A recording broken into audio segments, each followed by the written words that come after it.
Welcome students. तो आज से हम कम्प्लेक्स इंटीग्रेशन को स्टार्ट करने वाले हैं। और देखिए, वीडियोस को कम्प्लेक्स इंटीग्रेशन की हम जितनी भी वीडियोस डालेंगे तो कोई भी वीडियो को आप स्किप मत करना, वरना आपको आगे जाकर कोई भी कॉन्सेप्ट है वो समझ में नहीं आएगा। सबसे ज़्यादा कन्फ्यूजन बच्चों को कम्प्लेक्स इंटीग्रेशन में होती है। ओके, तो मैं अपनी पूरी कोशिश करूँगा कि आपको सिंप्लीफाइड वे में अच्छे से कंप्लीट कम्प्लेक्स इंटीग्रेशन के बारे में बताऊँ। बट उसके लिए आपको पूरी की पूरी वीडियो देखनी पड़ेगी और कोई भी वीडियो स्किप नहीं करनी। ओके, तो देखिए कम्प्लेक्स इंटीग्रेशन में, तो देखिए सबसे पहले हम कम्प्लेक्स इंटीग्रेशन के लिए डिफ़ाइन करते हैं। तो देखिए कम्प्लेक्स इंटीग्रेशन में हम दो तरह के फंक्शन को डिफ़ाइन करेंगे। तो सबसे पहले देखिए हमारे पास पहली पॉसिबिलिटी क्या हो सकती है फंक्शन में, कि हमारे पास कोई एक रियल वैल्यूड फंक्शन हो। कि मान लो हमारे पास एक फंक्शन f है, ठीक है, उसकी डोमेन क्या है, रियल है, और रेंज क्या आ रही है, हमारे पास एक कम्प्लेक्स नंबर आ रही है। ठीक है, तो पहले हम ये देखते हैं कि इस तरह के फंक्शंस के लिए हम किस तरह से जो है कम्प्लेक्स इंटीग्रेशन डिफाइन करते हैं। तो देखिए मैं टी के कोई भी रियल वेरिएबल मान लेता हूँ। ओके, तो वो कम्प्लेक्स में जा रहा है, तो डैट मीन्स उस फंक्शन का श्योरली हमारे पास एक रियल पार्ट होगा और एक हमारे पास उसका एक इमेजिनरी पार्ट होगा, that is x of t plus iota y of t. Okay, तो अब हम क्या करते हैं, देखिए ये मान लीजिए हमारे पास एक रियल लाइन है। ओके, तो ये मान लीजिए हमारे पास इंटरवल हमने ले लिया कोई भी ए टू बी, हमने कोई भी दो एक क्लोज इंटरवल ले लिया। अगर ये एक्स ऑफ टी और वाई ऑफ टी जो मेरे पास एक रियल वैल्यूड फंक्शन है, अगर वो इस इंटरवल पे इंटेग्रेबल होते हैं, ठीक है, वो इस इंटरवल पे इंटेग्रेबल होते हैं, तब हम क्या कर सकते हैं, इसका इंटेग्रल जो है वो डिफ़ाइन कर सकते हैं। ओके, और इसका जो इंटेग्रल है वो कैसे डिफ़ाइन करेंगे, कि आप क्या कीजिए कि जो एक्स ऑफ टी आपके पास ये वाला फंक्शन है, इसका इंटेग्रल फाइंड कर लीजिए ए टू बी प्लस आयोटा, और आपके पास जो ये वाई ऑफ टी फंक्शन है, आप इस वाले का रियल इंटेग्रल है वो निकाल दीजिए। तो बेसिकली जो ये दो आप इंटेग्रल्स निकालोगे वो आपने क्या निकालने हैं, रियल इंटेग्रल्स ही निकालनी है। ओके, बट बस ये होना चाहिए कि वो जो फंक्शन है हमारे पास वो इस इंटरवल पे क्या होने चाहिए, डिफाइंड होने चाहिए। तो इस तरह से अगर हमारे पास एक फंक्शन है वो रियल टू जेड जा रहा है, तो इस तरह से हम उसकी कम्प्लेक्स इंटीग्रेशन को डिफाइन करते हैं।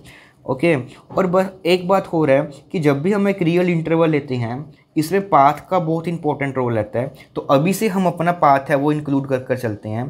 तो अब ये पाथ जो रहता है वो देखिए, यहाँ से रियल लाइन हमारे पास इंटरवल है और यहाँ से यहाँ जाने के लिए हमारे पास सिर्फ एक ही पाथ है, that is goes from A to B, एक स्ट्रेट लाइन पाथ है। ठीक है, तो यहाँ पर हमारे पास पाथ की पॉसिबिलिटीज़ ही नहीं होती रियल लाइन में, सिर्फ एक ही पाथ होता है यहाँ से यहाँ तक जाने का। ठीक है, तो हमारे पास सिर्फ एक ही पॉसिबिलिटीज़, एक ही पाथ रहता है जिसके लॉन्ग हम इंटेग्रल को डिफ़ाइन कर सकते हैं। ओके, तो अब कुछ एग्जांपल के थ्रू हम काम करते हैं। मान लीजिए हमारे पास एक f2 r टू z ही हमारे पास एक फ़ंक्शन डिफ़ाइन किया गया है, और वो फंक्शन डिफ़ाइन कैसे किया गया है, हमारे पास t plus iota T square. Okay, तो ये हमारे पास एक कोई भी फंक्शन डिफ़ाइन किया गया है जिसकी रेंज क्या आ रही है, आपके पास एक कम्प्लेक्स आ रही है।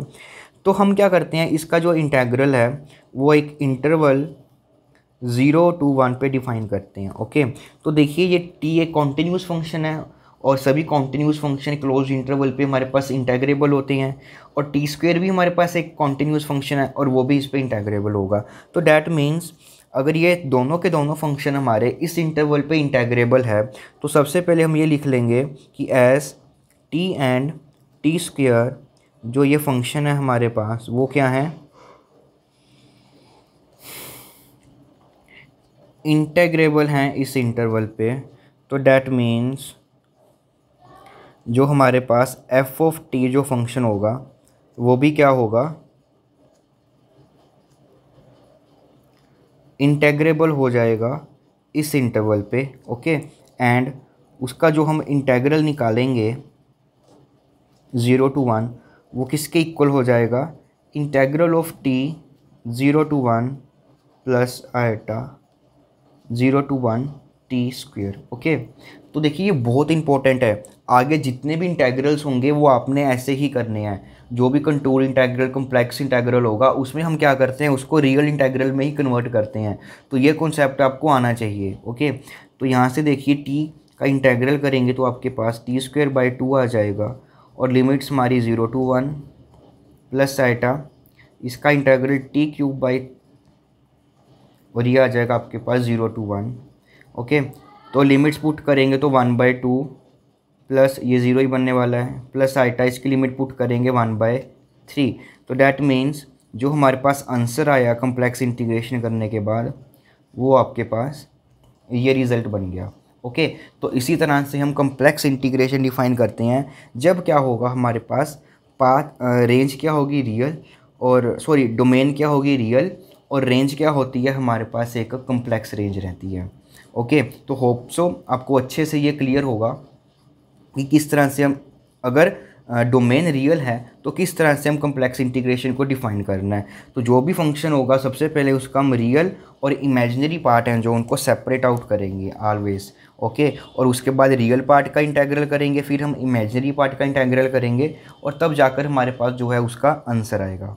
ओके, तो होप सो आप सभी को हमारी जो कम्प्लेक्स एनालिसिस की वीडियोज़ लेक्चर है सीरीज़ चल रही है वो अच्छी लग रही होगी। ओके, तो पूरी की पूरी जो प्लेलिस्ट का लिंक है वो आपको नीचे डिस्क्रिप्शन बॉक्स में मिल जाएगा, तो उसको अपने फ्रेंड्स के साथ ज़रूर शेयर करें और वीडियो को लाइक ज़रूर करिए कीजिए। ओके।